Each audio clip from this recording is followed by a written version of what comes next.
Hey, so today what we're going to do is a mid-season review of this garden. So this is the first garden I've ever had with any kind of success, as in things are actually growing.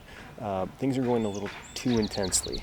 It's starting to get a little overgrown, and some plants like the arugula here has already gone to seed. So some of these things need to be replaced, but I just kind of want to talk a little bit about sort of my planning and the design of the garden. Just like anything, it'll take some iterations, I think, in order to get something that's a little bit more efficient, and yeah, things that can be changed next year for sure.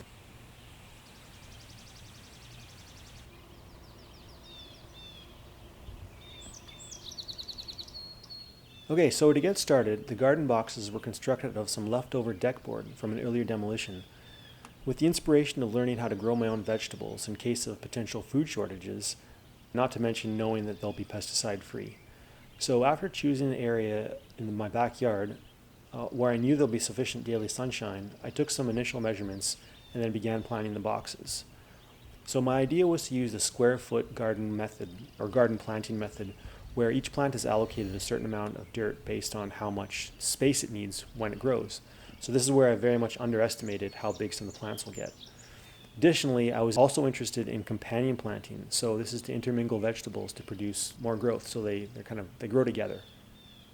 Each of the boxes were first lined with garden fabric, then filled with sticks and other yard trimmings to allow for better drainage and to fill some space at the bottom. Over time, this debris will decompose to help nourish the soil. This is based on a gardening technique called Hügelkultur. The rest of each box was then filled with bulk garden soil, mixed with compost and all the other good stuff for vegetable gardens. So I started all my plants from seeds fairly early in the year, and I transplanted them outside when the frosty weather had passed. And I'm interested to see how the plants change as they grow. So I certainly pulled some plants early on thinking they were weeds, but I'm definitely learning more with each passing month.